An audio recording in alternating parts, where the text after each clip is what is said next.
जिसको व्यक्ति देख रहे हैं विकास, उनको यह नहीं समझ में आता कि वेदादि शास्त्रों के अनुसार विकास का सचमुच में स्वरूप क्या है।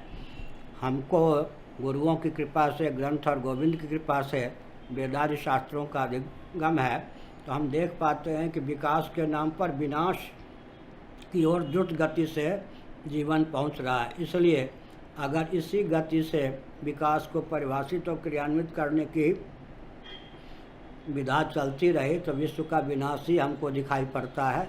और अंत में भारत को जागने की आवश्यकता है।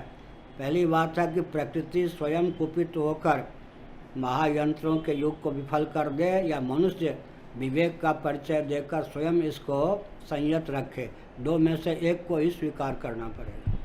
या तो मनुष्य अगर चेतता नहीं है तो प्रकृति मोह क्षमता है, क्योंकि भगवान की शक्ति का नाम प्रकृति है। प्रकृति के परिकर का नाम पृथ्वी, पानी, प्रकाश, पवन, आकाश है। ये स्वयं ही अपने में स्वस्थ क्रांति को जन्म देने में समर्थ हैं। उदाहरण के लिए गंगा को लेकर जब शासन तंत्र जागरूक नहीं हुआ तो जो कुछ हुआ था उत्तराखंड में आपको मालूम है। मंदाकिनी ने अपना मार्ग निकाल लिया और क्या प्रलय का स्वरूप प्रस्तुत कर दिया। इससे सिद्ध हो गया ना कि अगर हम ऊर्जा के स्रोत पृथ्वी, पानी, प्रकाश, पवन के साथ खिलवाड़ करते हैं तो ऊर्जा के स्रोत अपनी सुरक्षा का मार्ग प्रशस्त करने के लिए तांडव नृत्य भी कर देते हैं, भूकंप आदि के रूप में, वात्या आंधी के रूप में, सुनामी लहर के रूप में।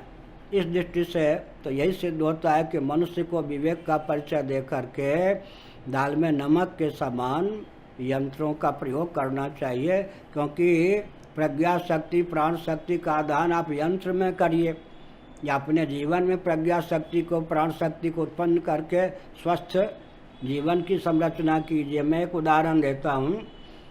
अभी जो गेंदे आदि के पौध होते हैं, आम के पौध होते हैं, आपने देखा होगा पुष्प फल से लगे ही लगाए जाते हैं, तो कितना फल दे पाते हैं, कितना पुष्प दे पाते हैं, उनकी आयु कितनी हो पाती है।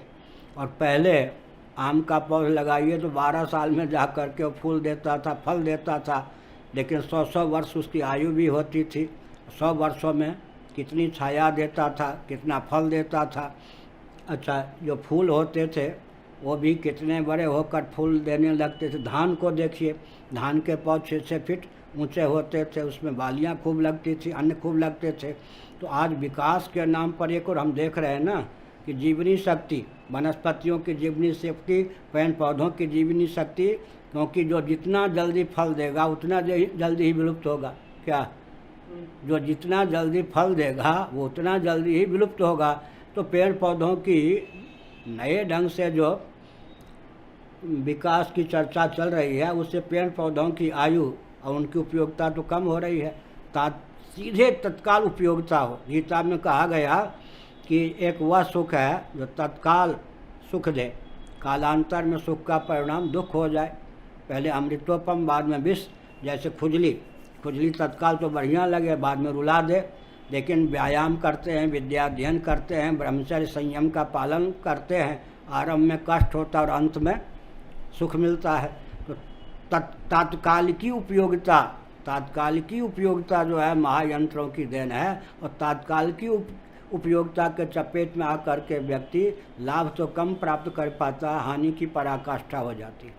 इसलिए भारत को भी, अगर ये भारत का शासन तंत्र अपनी चेतना शक्ति के बल पर सत्ता, लोलुपता, दूरदर्शिता की किंकरता को नहीं छोड़ता तो हम लोग तो नहीं छोड़ेंगे ना। हम लोग केवल प्रवचन तक सीमित नहीं है, जो हमारे हृदय में भाव है उसको व्यावहारिक धरातल पर शासन तंत्र का रूप देना भी हम लोग जानते हैं।